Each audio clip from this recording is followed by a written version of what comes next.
¿Cómo estamos? En esta ocasión vamos a hablar sobre los supuestos de regresión lineal.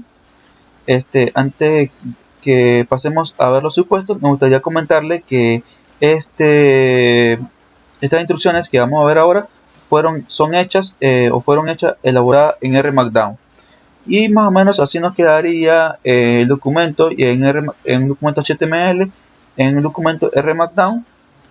Se lo presento para que miren, también logren verlo, que aparte de hacerlo en RStudio normal, lo hicimos en R Markdown el documento y ya tenemos listo para imprimirlo o para postearlo, para trabajarlo o para compartirlo con cualquier otra persona.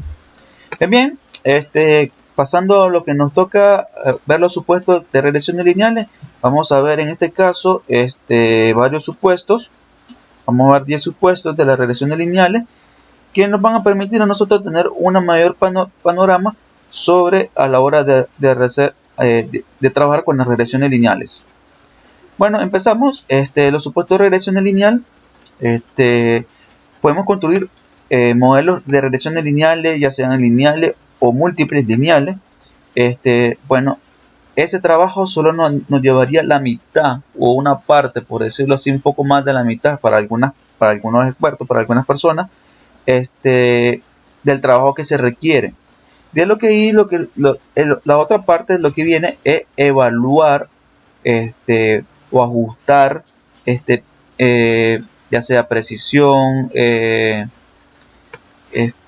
calidad del modelo. Entonces eso es lo que nos viene. De ahí viene la otra parte de los supuestos de las regresiones. El primer supuesto que nosotros vamos a ver es el supuesto de los parámetros lineales. ¿Qué quiere decir esto? Bueno, en un ejemplo del modelo lineal, que es el que tenemos acá, esta ecuación, aunque las variables estén al cuadrado, no significa que los parámetros no sean lineales. Entonces es ahí donde nosotros tenemos que fijarnos. En este caso, los coeficientes, que serían los parámetros beta, beta 1, beta 2 o beta n, los parámetros son lineales. Es decir, que se cumple el primer supuesto de linealidad para los parámetros. Entonces, no importa que si la ecuación es cúbica, secta o cualquiera, o incluso que sea logarítmica, pero si los parámetros son lineales, entonces cumple con el supuesto de la que regresión lineal, los parámetros son lineales, para la redundancia, para aclarar. El siguiente supuesto es que vamos a ver es que cuando la media de los residuos es 0. ¿Cómo podemos revisar ese supuesto? Bueno, verificamos que la media de los residuos es 0 o muy próxima a 0. Entonces esta suposición se cumple para ese modelo. Para este valor predeterminado, a menos que haga enmienda explícita para establecer el término de la intersección es en 0. En este caso vamos a hacer una regresión lineal y luego le calculamos la media de los residuos al modelo. Fíjense bien cómo nos queda a nosotros acá el valor 8.65 por 10 a la menos 17.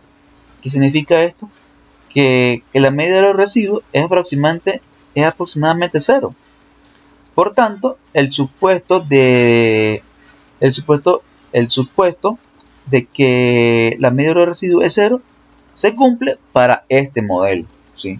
Para este modelo. Usted tiene que revisar su modelo y verificar si este supuesto se cumple para su modelo. Bien, el tercer supuesto que nosotros vamos a ver, a repasar, es el supuesto de homocedasticidad de los residuos o varianzas iguales. ¿Cómo podemos revisar este supuesto? Bueno, una vez que se construye el modelo de regresión, traceamos el modelo una vez que tracemos los gráficos del modelo, Esto va a producir 4 tipos de gráficos. Los gráficos de izquierda hacia abajo muestran cómo se verán los residuos a medida que aumentan los valores ajustados. Fijémonos bien, veamos el primer gráfico que nos va a permitir a nosotros verificar el tercer supuesto de la homoscedasticidad o varianzas iguales. Fíjense bien qué pasa con los residuos versus los estimados. Cuando aumentan los fit values, ¿sí? Cuando aumentan los fit values, los residuos tienden a disminuir. Llega un punto que los fit values aumentan demasiado, que los residuos comienzan a crecer. Entonces, ¿esto qué significa? Esto significa que en el caso de la primera gráfica, a medida que aumentan esos valores, entonces los residuos comienzan a disminuir y luego aumentan. Este patrón está indicando que por este patrón de la línea roja que decrece y después crece, para que esto se comporte de la homoscedasticidad, esta línea roja debe ser más planas y no comportarse como este patrón que tengo, que crece y decrece. Pues bien, veamos el de la escala location. En este caso se comporta la gráfica conviene. Fijémonos bien en el caso de la escala y location. En este caso hay un patrón definido. Entonces se puede decir que hay una heterocedasticidad para este modelo. ¿Cómo vamos a comprobarlo? Veamos cómo comprobemos este modelo en forma diferente. Grafiquemos nuevamente. Sí, grafiquemos, creamos el modelo y volvemos a graficar. Fíjense bien que los residuos, en este caso, vamos a vernos para acá, como para corregirlo. Fíjense bien ahora que en el caso de los residuos y los fit values, ahora la curva es bastante plana. No tan puntiaguda, no tanta con aquí pendiente decreciente y después creciente, sino que ahora los valores están bien distribuidos. No se presenta un patrón entre los residuos y los valores estimados. A medida que los fit values aumentan, pues los residuos se mantienen prácticamente constantes. Entonces, no hay un patrón con respecto a los valores observados y la curva se mantiene bastante plana. Entonces podemos decir que hay se puede decir entonces que se puede aceptar la condición de homoscedasticidad para el modelo. El cuarto supuesto que vamos a ver es sin autocorrelación en los residuos. Bueno, ¿qué significa esto? Esto es aplicable generalmente es aplicable cuando tenemos serie de tiempos, ¿sí? Cuando tenemos serie de tiempos. Entonces, ¿cómo podemos comprobar la autocorrelación? Entonces, vamos a ver 3 maneras de ver cómo comprobar la autocorrelación de los residuos. En este caso, vamos a hacer uso de la visualización con forma ACF. Vamos a graficar aquí los datos y vamos a ver vamos a verificar la autocorrelación de si alto o bajo. Como podemos ver aquí nosotros en este gráfico, de los regazos residuales, a medida que aumenta, aumentando en paso de 1, ¿sí? En este caso, la primera línea, en este caso, esta primera línea vertical, siempre va a ser 1, de la izquierda, ¿no? Siempre va a ser 1. Entonces muestra una correlación de los residuos consigo mismo.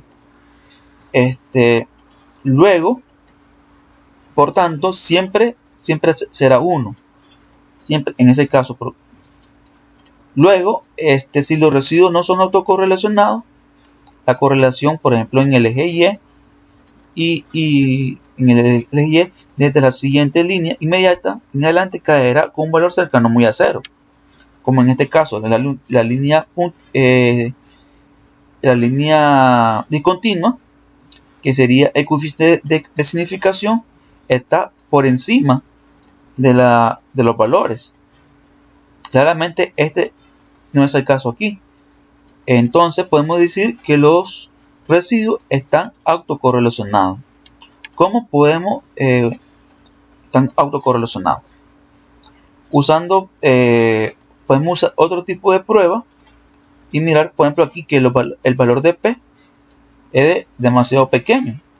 Por lo tanto, podemos rechazar la hipótesis nula de que los valores aleatorios. Esto significa que hay un patrón definido en los residuos. Podemos también usar el test de Dewey-Watson y fíjense bien que nos da el mismo p-valor, que dice que en este caso, fíjense bien que hay una correlación grande.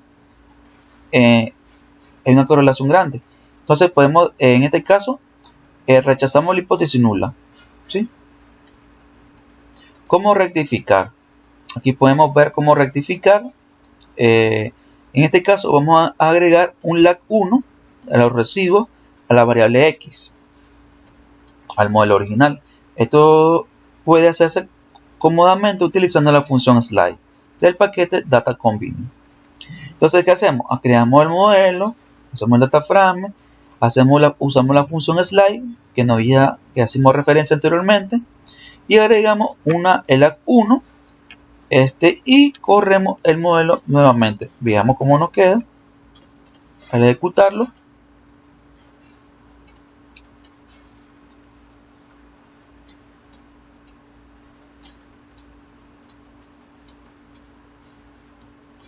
Y aquí tenemos para comprobar en el caso de 1. Fíjense bien que los valores que en la primera de izquierda a derecha dijimos que siempre este valor siempre va a ser igual a 1. Va a ser 1. Pero las demás observaciones caen por debajo, por la mayoría caen por debajo del nivel de significancia. Entonces, a diferencia del gráfico, los valores de la correlación caen por debajo de la línea azul discontinua, desde el axis 1. Entonces, no se puede confirmar la autocorrelación. Veamos en la comprobación del caso 2. Tenemos un p-valor muy grande. En este caso no podemos rechazar la hipótesis nula de que los valores son aleatorios. Como el p-valor es grande, no podemos rechazar la hipótesis nula. Por lo tanto, podemos asumir con seguridad que los residuos no están autocorrelacionados. Y la podemos comprobar de otra manera usando el estadístico Dewey-Watson. Y fíjense bien también que el p-valor es grande, por tanto no podemos rechazar la hipótesis nula. En este caso no rechazamos la hipótesis nula de que la verdadera autocorrelación es 0. Por lo tanto, este modelo satisface la suposición de que los residuos no están autocorrelacionados entre sí. El supuesto número 5 que vamos a ver, la variable x y los residuos no están correlacionados. ¿Cómo revisar que no están correlacionados? En este caso vamos a realizar la prueba de la correlación sobre la variable x de los residuos. Hacemos el modelo de la regresión lineal, usamos la función Cortés y tenemos aquí la correlación. En este caso, como el valor de P es alto, ¿sí? Es demasiado alto, por lo que significa que la hipótesis nula de que la correlación es verdadera es 0, no se puede rechazar, ¿sí?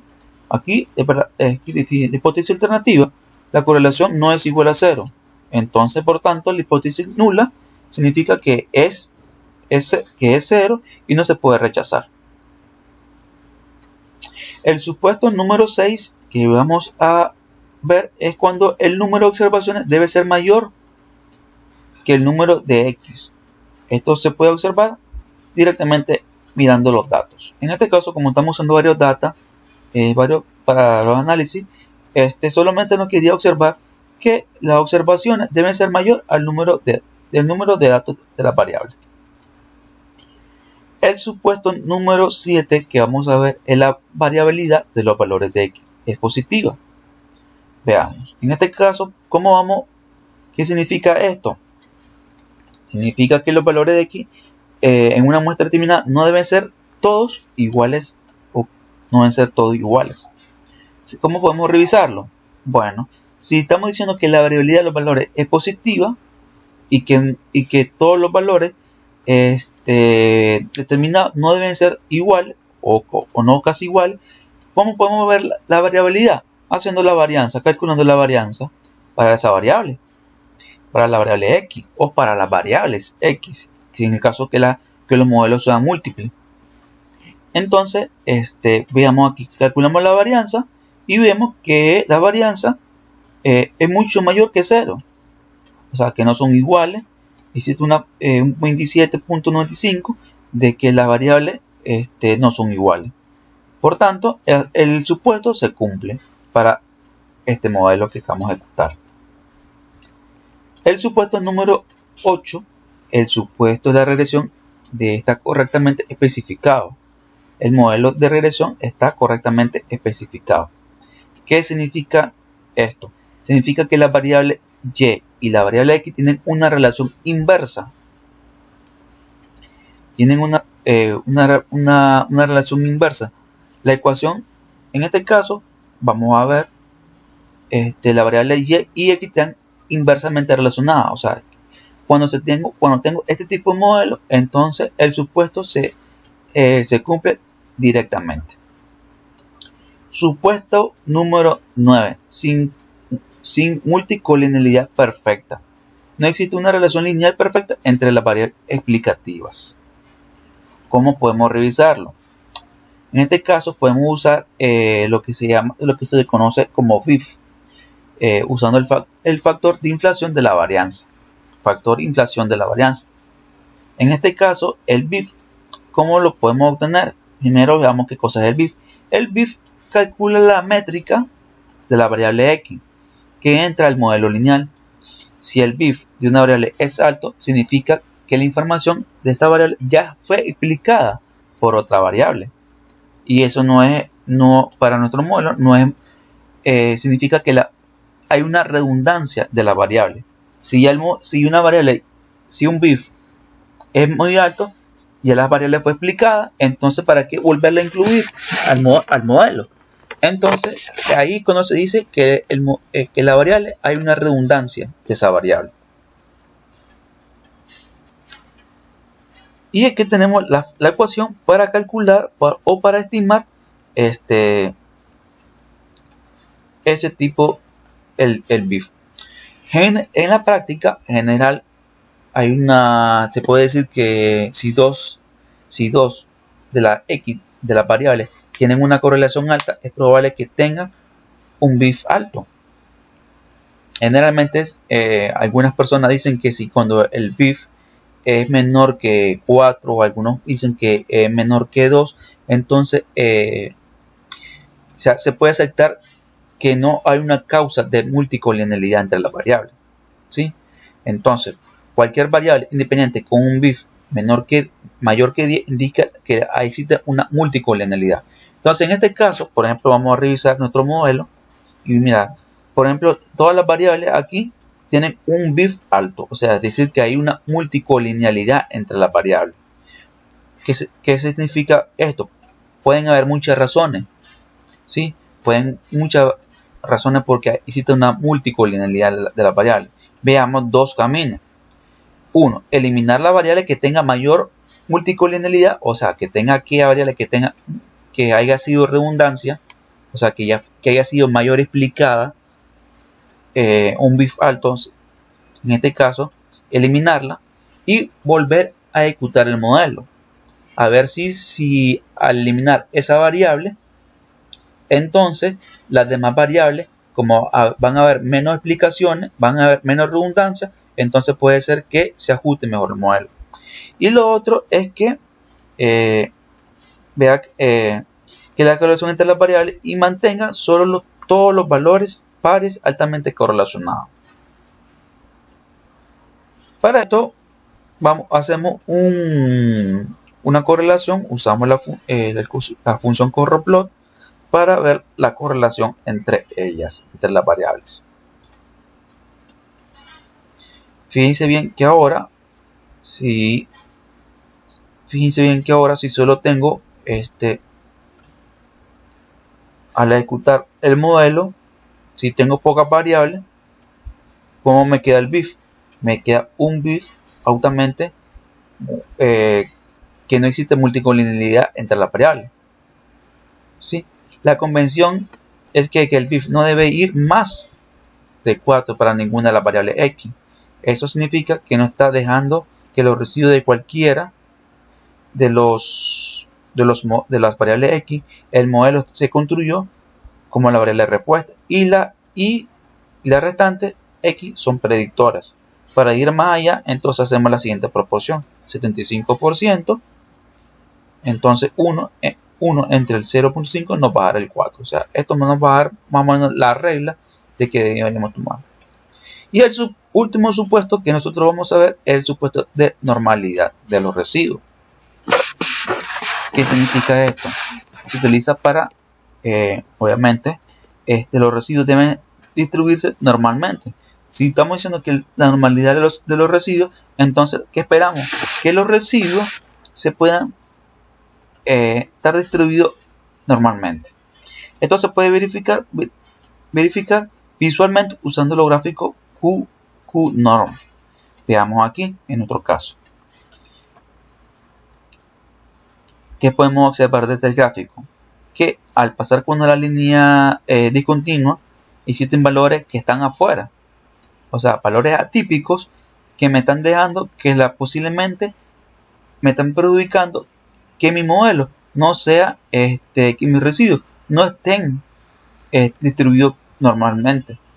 Entonces podemos tratar esos residuos porque posiblemente sean atípicos.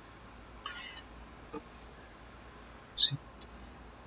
Entonces, fíjense bien, si todos los puntos hubiesen caído en la línea discontinua, o sea, tendremos una distribución perfecta normal. Verifiquemos las suposiciones automáticas.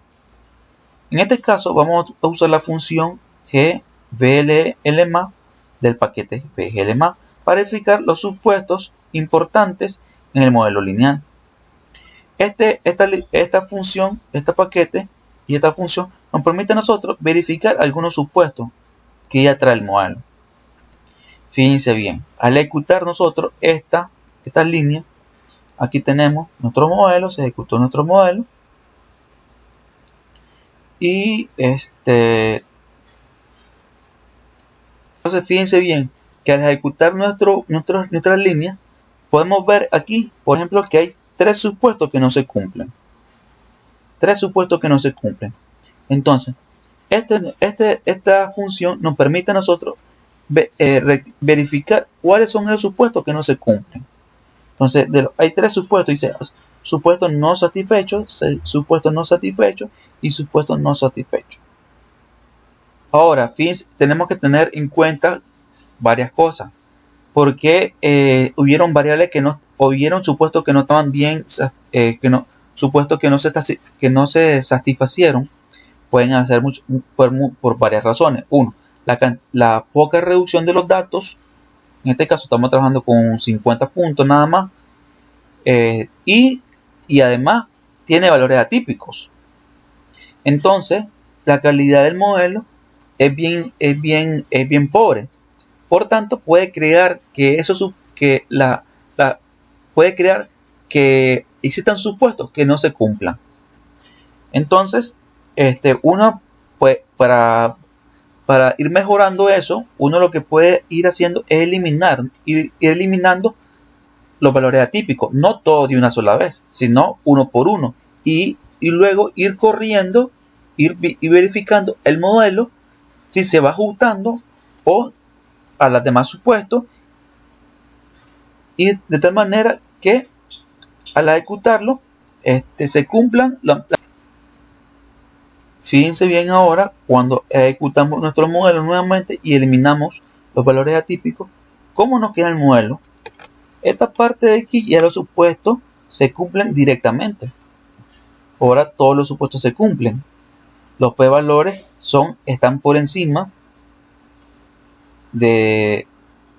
son altos, mientras, fijémonos bien, que en el caso anterior los p-valores eran muy pequeños. Entonces eso hacían que los supuestos no se cumplieran, ¿sí? Mientras que al rectificar y eliminar los valores atípicos para este modelo, estoy haciendo mucho hincapié para este modelo, se rectifican directamente los supuestos, ¿sí? Se rectifican bien los supuestos. Pues bien, amigos, espero que estas instrucciones de los supuestos de regresión lineales les haya servido o les sirva para tomarlo en cuenta a la hora de realizar nuestro modelo de regresión lineales. Pues si es de mucha utilidad, ya saben, como siempre les pido de corazón que compartan este video. Vamos a estar subiendo más instrucciones que nos van a servir a nosotros a crear mejores modelos, para hacer mejores predicciones y para evaluar nuestro desempeño a la hora de crearlo. Bueno, amigos, nos seguimos viendo en el próximo instructivo. Ya saben, como siempre, compartan el video y den like. Y si aún no se han suscrito, suscríbanse por favor, que vamos a estar subiendo más materiales que nos van a ayudar tanto a ustedes como a mí.